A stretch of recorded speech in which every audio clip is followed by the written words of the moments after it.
Hey everyone, Mr. Piano Tech here, and today I'm going to show you how to do what I call grainy voicing.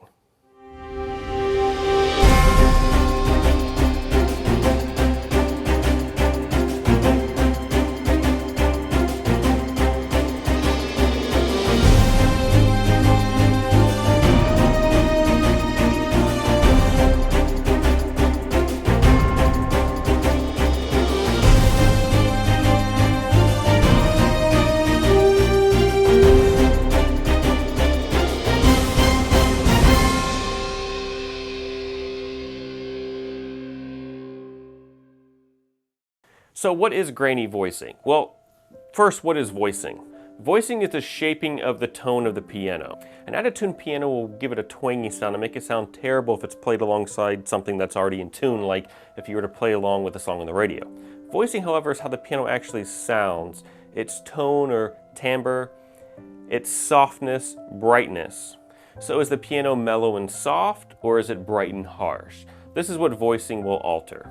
Now, this is how what I call grainy voicing differs from like a concert voicing. A lot of the same techniques that are used in grainy voicing are used in concert voicing. Concert voicing gets a little more detailed, getting very specific about how a particular artist may want the tone of maybe a few individual notes, how much power they have behind it, really shaping the tone. It's very subjective depending on the player. Concert voicing is much more demanding and goes into a lot greater detail, and that's not what I'm going to be showing you today. So what I'm showing you today is called grainy voicing, and I call it that because it's going to be 90% of what you run into out in the field. So maybe like Grainy's old piano. So your spinets, your consoles, the occasional grand piano. So most of these that you run into are going to sound pretty bright and harsh. Now a lot of times the customer may not even really realize that that's how their piano sounds. Sometimes I will bring it up to them if I go see a piano that sounds like that. When I go to do a standard tuning, I notice it's really bright and harsh. I may mention, hey, are you happy with the way that this piano sounds? Are you happy with how bright it is? And they may say, no, thank you so much for bringing it up. It's been driving me crazy. And if there's something you could do about it, please do it. So that happens a lot. So what happens over time is where the felt hammer hits the strings, it wears little grooves into those felts. Those get really hard over time and will start cutting into the felt, and in the meantime will also make the tone very, very bright and harsh, which most people don't like. Now occasionally you'll be asked to actually brighten tone. That's usually done in a larger setting, maybe a large church where everybody needs to be able to hear it. They're not miking the piano. That's different. Then you'd get into lacquering the hammers, and that's a whole nother thing.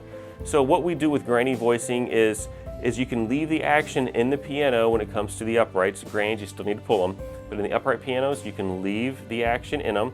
And basically what we're gonna do is just reshape the felt, get those little grooves out of there, get you down to some fresh felt, then use a needling tool to soften the felt and soften the tone until the customer's happy with it. I'll go through and reshape the hammers, and then I will do some very basic needling just to kind of even out the tone and mellow it a little bit. Then I'll have the customer come in, have them listen to it, and if they want a little softer, that's great. It's harder if you make it too soft and you need to re-brighten it. That can get pretty tough. So I recommend doing this just a little bit at a time, let them listen to it. You have to kind of find what the customer prefers in the tone of their piano. So anyway, let's go out to the shop and go ahead and dig in. So what I typically use are one of these. This is a Perma-Grit Permafile. I've had it for probably close to 10 years. So I highly recommend something like this versus sandpaper. It's just a lot more durable. It's gonna last you a whole lot longer. So basically what you're gonna wanna do is you're gonna wanna reach in, you grab 3 or 4 of them. You wanna have them pretty solid. Doing this, obviously without supporting the hammer, can break the hammer. Ask me how I know. So here's how we're going to do this. So you basically want to make this as pointed as possible. You don't want to just do this flat. You want to come around from the bottom, and you're just going to support that hammer as you work your way around. Try to keep it as even as possible. And sometimes when I get up to here, I need to switch over and do it like this. And you're just going to do that and until it looks pretty, until it looks good, until you get those little grooves out. Some hammers have coloring. It's easier to tell if you're getting too much one way or the other by following how much of the coloring's coming off. But that's basically all you're going to do to start with. You just want to get these little grooves out of there. And when you do this, the tone is going to be pretty much the opposite of whatever it is now. So if it's bright and you shave this, it's going to sound softer. If it's really soft and you get down to some firmer felt, it's going to sound a little bit brighter. So again, just keep working your way up. Get down there as low as you can. Try not to hit the dampers when you do it. It happens. Ask me how I know. And just keep coming around here with it like this. You don't want to dwell on too much of it at one time for too long of a period. Again, just keep it level. Some hammers look prettier than others when you do this. On the upright, it doesn't really matter. But I always try to make my stuff look as pretty as possible. So on a grained, you may have to go back the other way a little bit just to make it look pretty. Okay, so there's some color there. So yeah, as long as the color looks even there, then you know you hit it right. But you can look down at it just to make sure. So once I do all of these all the way up and all the way down, then I'll go ahead and vacuum out the piano, which we're going to do now. Clean this out a little bit, and then we'll go on to the needling. Okay, so now we're going to do the needling of the hammer. So you just want to grab one of your little needling tools, readily available at any supply house. You want to put the needles approximately maybe 5 millimeters deep. I wouldn't go any deeper than that. You can damage things, and also be careful not to break off a needle in the hammer while you're doing this. That's a whole lot of trouble that you don't want. Ask me how I know. So anyway, let's go ahead and get down to this. So now that we've vacuumed it out, cleaned it out, again, normally I would do all of them at once. So what you're going to do, again, grab hold of a hammer, make sure you have it really firm. You're going to hit it like just about at a 45-degree angle. Now, I'm sure you've been told to never needle the very front of the hammer, and there's good reasons for that, especially if you're doing it straight on. Here, it's hard to do that straight on.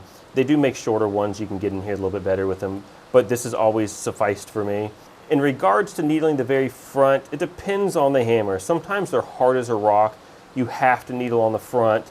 I've never damaged a hammer beyond repair. I've never had any negative feedback doing this.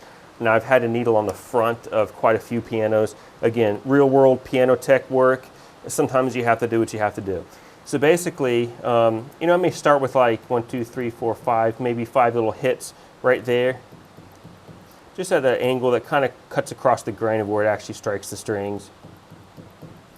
So that's about it I usually do to start with. What I'll do is I'll have the customer come in, may have them play it, or I'll play it for them a little bit. And if they say, no, we wanted a little mellower than that, you can go in here.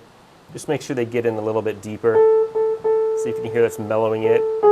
Compared to its neighbor, it sounds a little nasally, a little brittle. It's definitely rounding off the tone. Again, have them listen to it. Much softer there compared to that one.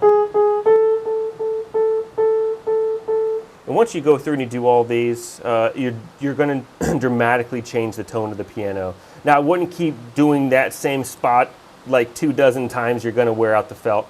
But just work around that area.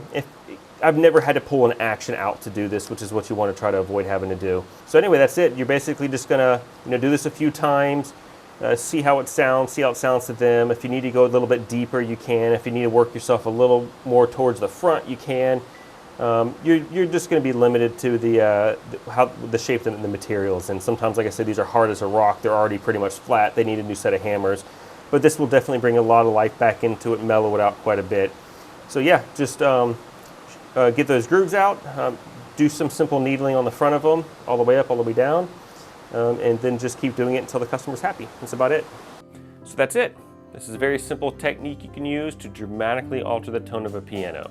I can guarantee you if the customer thinks that their piano is too bright and too harsh, using this techniques properly will make them very happy. So you're there for them, you're there to shape everything for the customer. I would never go into someone's home and say it shouldn't sound like this, it should sound like this. Somebody may really love the way their piano sounds, even if you don't. It's okay, it's their piano, let them enjoy it the way they want to. You never know what attachments they may have to that piano. So the number one thing I always try to do, make the customer happy, make it sound the way they want it to, make it feel the way they want it to.